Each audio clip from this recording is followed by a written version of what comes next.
எழுத்தாளர் சங்கீதப்பிரியா தக்ஷணாமூர்த்தியின் உயிரோடு உறவாடும் நேசம் இது. பாகம் 18. கதையின் குரலாக நான் உங்கள் சங்கீதப்பிரியா தக்ஷணாமூர்த்தி. வீராவின் வருகையை அங்கு யாரும் எதிர்பார்க்கவில்லை என்று அவர்களின் முகத்தை வைத்தே கண்டறிய முடிந்தது. அதிலும் தூரிகையோ தன் மன்னவனை தான் விழிகளை கூட சிமிட்டாமல் அதிர்ச்சியும் ஆச்சரியமுமாய் பார்த்து கொண்டிருந்தாள். வீராவை கண்டவுடன் இவ்வளவு நேரம் தூரிகையை இழிவாக பேசிக் கொண்டிருந்த அந்த வயது முதிர்ந்த பெண்மணியோ இப்பொழுது வாயை மூடிக்கொண்டார். கோபமாக வீரா அவர்களை நெருங்கியவன் தன் மனைவியின் தோள் மேல் கரம் போட்டு அவளை தன்னோடு அணைத்து நிற்க வைத்தான். அவளோ விழிகளை கூட சிமிட்டாமல் இன்னும் அவன் முகத்தை தான் பார்த்து கொண்டிருந்தாள். என் பொண்டாட்டிய பத்தி பேசுறதுக்கு இங்க யாருக்குமே உரிமையும் கிடையாது, தகுதியும் கிடையாது. நீங்க யார் என் பொண்டாட்டிய தரக்குறைவா பேசுறதுக்கு? குழந்தை இல்லைன்னா என்ன வேணாலும் வாய்க்கு வந்தது பேசுவீங்களா என்று அவன் ஆக்ரோஷமாக கத்த, வீரா கொஞ்சம் அமைதியா இருப்பா, நாங்க தான் பேசிக்கிட்டு இருக்கோம்ல என்று அவனை அமைதிப்படுத்த முயன்றார் வேதவல்லி. என்னம்மா அமைதியா இருக்க சொல்றீங்க? இல்ல எனக்கு புரியல. அவங்க இவ்ளோ மோசமா கேவலமா பேசுறாங்க. அதை கேட்டுட்டு நான் அமைதியா இருக்கணும்னு சொல்றீங்க. இது எந்த விதத்துல நியாயம்? என் பொண்டாட்டிக்கு ஒரு அவமானம்னா அது எனக்கும் அவமானம் தான் என்று அவன் கூற, அவன் கூறிய வார்த்தைகளில் உள்ளம் பூரித்து போனாள் தூரிகை. இங்க பாருங்க, குழந்தை பிறக்கலனா அவங்க தப்பானவங்க கிடையாது. அவங்க இந்த சமூகத்துல இருந்து ஒதுக்கி வைக்க வேண்டியவங்களும் கிடையாது. கடவுள் எங்களுக்கு எப்ப குழந்தை கொடுக்கணும்னு நினைக்கிறாரோ அப்ப கொடுப்பாரு. அது மட்டும் இல்ல, எங்களுக்கு கல்யாணம் ஆகி என்னமோ 10, 15 வருஷம் ஆகல. இப்பதான் கல்யாணம் ஆயிருக்கு. புதுசா கல்யாணம் ஆனவங்க நாங்க. அதுக்குள்ள குழந்தை பெத்துக்கணும்னு நீங்க சொல்றதெல்லாம் எங்களால ஏத்துக்க முடியாது. எங்களுக்கு எப்ப விருப்பம் இருக்கோ அப்பதான் குழந்தை பெத்துக்குவோம் என்று அவன் ஆக்ரோஷமாக கூற, இது என்னப்பா கதையா இருக்கு? நான் என்ன தப்பா சொல்லிட்டேன்னு நீ இப்ப இந்த கத்து கத்திக்கிட்டு இருக்க?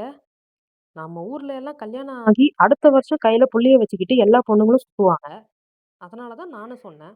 இவ்வளவு நாள் வரைக்கும் குழந்தை வயித்துல தங்காம இருக்குன்னா, அப்ப இந்த பொண்ணுக்கு ஏதோ பிரச்சனை இருக்குன்னு நான் நினைக்கிறதுல என்ன தப்பு இருக்கு? இப்படிப்பட்ட பொண்ணு கர்ப்பவதியா இருக்கிற அந்த பொண்ணுக்கு நலங்கு வச்சு ஆசீர்வாதம் பண்ணா, அந்த பொண்ணு வயித்துல இருக்கிற குழந்தைக்கு ஏதாவது அசம்பாவிதம் நடக்கும்னு நான் மட்டும் இல்ல, எல்லாரும் தான் அப்படி நினைப்பாங்க என்று அந்த மூதாட்டி கூற, நாங்க யாருமே அப்படி நினைக்கலம்மா. நீங்க தான் தப்பா பேசுறீங்க என்றார் அந்த பெண்ணின் தந்தை. அவர்தான் வீராவிற்கு வீட்டில் இப்படி ஒரு பிரச்சனை நிகழ்கிறது என்று தகவல் கூறி அவனை இங்கு வரவழைத்தது. அவர் கூறியதை கேட்டு கழுத்தை வெட்டி முகத்தை திருப்பிக் கொண்டார் அந்த பெண்மணி. இதுக்கு மேல ஒரு நிமிஷம் கூட என் பொண்டாட்டியும் நானும் இங்க இருக்க மாட்டோம். இது வரைக்கும் நீங்க எங்களை கூப்பிட்டு அவமானப்படுத்தினதெல்லாம் போதும். நீங்களே இந்த விழாவை நல்லபடியா கொண்டாடுங்க. என் பொண்டாட்டியோட உண்மையான ஆசீர்வாதம் அந்த பொண்ணுக்கு எப்பவும் இருக்கும் என்று வளைகாப்பு நடத்தப்பட்டு கொண்டிருக்கும் பெண்ணை பார்த்து கூறியவன் தன் மனைவியை அழைத்து கொண்டு அங்கிருந்து வெளியேறிவிட, தனலட்சுமியும் வேதவல்லியும் அந்த பெண்மணியை கோபமாய் முறைத்தவாறு அங்கிருந்து சென்றனர். அம்மா, நீங்க கார்ல வீட்டுக்கு போயிடுங்க. நான் அவளை கூட்டிட்டு கொஞ்சம் வெளியே போயிட்டு வரேன் என்று கூறிய வீரா தூரிகையின் கரங்களில் இருந்த எழில்குமரனை வாங்கி தனலட்சுமியிடம் கொடுக்க முயல, அவனை எதுக்கு அவங்க கிட்ட கொடுக்குறீங்க? அவனும் நம்ம கூடவே வரட்டுமே என்றாள் அவசரமாக தூரிகை.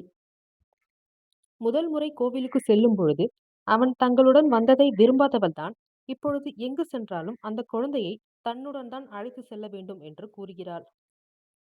நம்ம 2 பேரும் கொஞ்சம் தனியா இருக்கணும்னு நான் நினைக்கிறேன். உனக்கு புரியுதா இல்லையா என்று அவன் அழுத்தமான குரலில் அவளை நேருக்கு நேராய் பார்த்து வினவ, அதற்கு மேல் எதுவும் பேசாமல் சரி என்று தலையசைத்து விட்டு எழில்குமரனை அவன் கரங்களில் கொடுத்து விட்டாள் தூரிகை.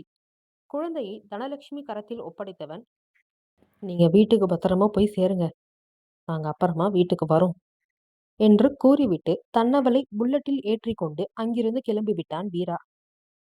என்னக்கா, வந்த இடத்துல இப்படி மனசு நோகும்படி ஆகிடுச்சு என்று தனலட்சுமி வருத்தத்துடன் கூற, விடுடி, எது நடக்கணும்னு இருக்கோ அது நடந்துதான் தீரும். நம்மளால அதை தடுக்க முடியுமா என்ன? அதான் அவன் மனசு மாறுறதுக்காக அவளை கூட்டிட்டு போயிருக்கான்ல, அவ சரியாகிடுவா, நம்ம வீட்டுக்கு போகலாம் என்று கூறிவிட்டு வீட்டிற்கு கிளம்பினார்கள் அவர்கள். இங்கு தூரிகை வீரா அழைத்து கொண்டு வந்தது தோட்டத்து வீட்டிற்கு தான். அந்த வீட்டிற்கு அவள் முதல் முறை இப்பொழுதுதான் வருகிறாள். வண்டியிலிருந்து இறங்கியவள் அந்த வீட்டின் அழகை கண்டு அப்படியே உறைந்து நின்று விட்டாள். வீட்டை சுற்றிலும் தென்னை மரம், வாழை மரம், மாமரம் என்று மரங்கள் வளர்ந்து அழகாய் தென்றல் காற்றால் அசைந்தாடி கொண்டிருக்க, நடுவே அழகாய் ஓடுகளால் மேற்கூரை அமைக்கப்பட்டு கம்பீரமாய் காட்சியளித்தது அந்த வீடு. அந்த காலத்து பழமையை கலந்து கட்டப்பட்டிருந்தது அந்த ஓட்டு வீடு. ஏங்க, இதுதான் நம்ம தோட்டத்து வீடா? என்று அவள் ஆச்சரியமாய் கேட்க, அதற்கு ஆம் என்று தலையசைத்தவன் அவள் தோள் மீது கை போட்டு அவளை அழைத்துக் கொண்டு வீட்டிற்குள் நுழைந்தான். அவளை அங்கிருந்த சோஃபாவில் அமர வைத்தவன் அவள் மடியில் தலை சாய்ந்து படுத்துக் கொண்டான். அவன் நிலை கண்டு புருவம் சுருக்கியவள், என்ன ஆச்சுங்க? என்று அவன் தலைமுடியை கோதிவிட்ட வண்ணம் கேட்க, அவள் கரங்களை இறுக பிடித்தவன், உனக்கு என்ன ஆச்சு? என்றான் அழுத்தமான குரலில். அதில் புரியாமல் அவள் அவனை பார்க்க, சொல்லு, உனக்கு என்ன ஆச்சு? எதுக்காக அவங்க அவ்வளோ பேசும்போதும் வாயை மூடிட்டு அமைதியா இருந்த? இது உன்னோட குணமே கிடையாதுடி. யார் உன்னை தரக்குறைவா பேசினாலும் அவங்கள எதிர்த்து பேசுறவ தானே நீ. இப்ப மட்டும் எதுக்கு அமைதியா இருந்த? என்று அவன் ஆக்ரோஷமாக கேட்க, அவன் கோபத்தில் தலைகுனிந்து கொண்டாள் அவள். ஆனால் வேகமாய் அவள் மடியிலிருந்து எழுந்தவனோ அவள் தாடையை இறுக பிடித்து தன் முகத்தை பார்க்குமாறு அவள் முகத்தை நிமிர்த்தியவன், சொல்லுடி, எதுக்கு உன்ன அவங்க அவ்வளோ அசிங்கப்படுத்துற மாதிரி பேசும்போது அமைதியா நின்றுகிட்டு இருந்த? வாயில என்ன கொழுக்கட்டையா வச்சிருந்த? எதிர்த்து 4 கேள்வி கேட்க வேண்டியது தானே? என்று அவன் கோபமாய் இப்பொழுதும் கூற, அப்படி நான் பண்ணா அது தப்பா போயிடுங்க என்றாள் அவள் மெல்லிய குரலில். அது எப்படி தப்பா போகும்? அவங்க உன்னை அவமானப்படுத்துவாங்க, நீ நின்னு வேடிக்கை பார்க்கணுமா? என்னடி பேசுற நீ? என்று அவன் ஆக்ரோஷமாக கேட்க, நீங்க என்ன பேசுறோன்னு புரிஞ்சுதான் பேசுறீங்களா? நம்ம குடும்பத்தோட தகுதி அந்தஸ்து என்னன்னு உங்களுக்கு தெரியும்ல. ஊர் தலைவரோட மருமகன்னா சும்மாவா? அந்த அம்மா அப்படி என்ன பேசும்போது நானும் சரிசமமா அவங்கள எதிர்த்து பேசினா அது மாமாவுக்கு தலகுனிவை தானே ஏற்படுத்தும்.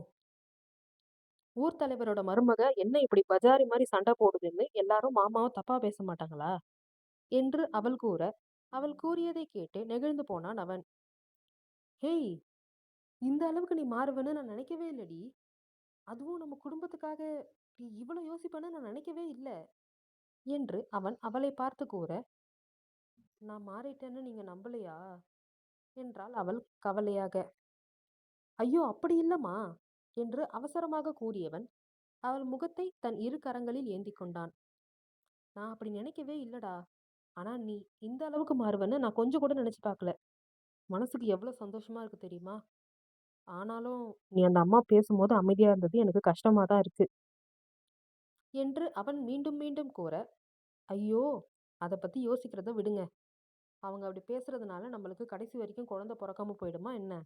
அதை பத்தி இனி பேசவே வேண்டாம். ஆனா என்ன ஒரு கஷ்டம்னா அந்த பொண்ணோட வளகாப்புக்கு போயிட்டு அந்த பொண்ணுக்கு எதுவுமே gift கூட கொடுக்கவே இல்லை. அதுதான் கொஞ்சம் கஷ்டமா இருக்கு. என்று அவள் கூற, அவள் கூறியதை கேட்டு மென்மையாக சிரித்தவன் அவள் நெற்றியில் அழுத்தமாய் இதழ் முத்தமிட்டான். அவனின் செயலில் அவள் விழிகளை படபடவென்று அடித்துக்கொண்டு அவனை ஒருவித நாணத்துடன் பார்க்க, அந்த பொண்ணுக்கு குழந்தை பிறந்த உடனே குழந்தைக்கு என்ன செய்யணுமோ அதை செஞ்சிடலாம் என்றான் ஆழ்ந்த குரலில். அதில் அவள் சரியென்று மகிழ்ச்சியாக தலையசைக்க, அந்த பொண்ணுக்கு குழந்தை பிறக்கிறது இருக்கட்டும், நம்மளுக்கு எப்போ பாப்பா பிறக்கும்னு உனக்கு ஏதாவது ஐடியா இருக்கா? என்று அவன் அவள் கன்னத்தை தன் விரல்களால் நீவியவாறே கேட்க, அதில் வெட்கத்தில் முகம் சிவந்து போனவள் அவனிடமிருந்து விடுபட நினைத்து அங்கிருந்து ஓட முற்பட, அவளை ஒரே இழுவில் இழுத்து தன் மீது அவளை விழ வைத்தவன் அப்படியே அவளை குண்டுக்கட்டாக தூக்கி தன் தோள் மீது போட்டுக்கொண்டு அங்கிருந்து அறைக்குள் நுழைந்து கொண்டான். அத்துடன் பெண்ணவள் அவனின் அணுகலுக்கு இசைந்து போக தன்னவளை தனக்குள் அழகாய் வாரி சுருட்டி கொண்டவன் அழகான ஒரு காதல் சங்கமத்தை நிறைவேற்றியிருந்தான் அந்த இடத்தில். எதிர்பாராத நேரத்தில் நடந்த இனிமையான கூடல் எனினும் அவர்களுக்கு அது மனம் முழுவதும் மகிழ்ச்சியை தான் கொடுத்தது. திருமணமான பிறகும் தன்னவளை விட்டு விலகி இருந்தவனுக்கு இன்று அவளை ஆட்கொள்ளும் பொழுது மனம் முழுவதும் இவள் என்னவள் என்ற உரிமை மட்டுமே சூழ்ந்திருந்தது. அதனுடன் அவள் மீதான அவன் கொண்ட காதலும் அவன் மனம் முழுவதும் பரவியிருந்தது. அடுத்து என்ன நிகழப்போகிறது என்பதை அடுத்த அத்தியாயத்தில் காணலாம்.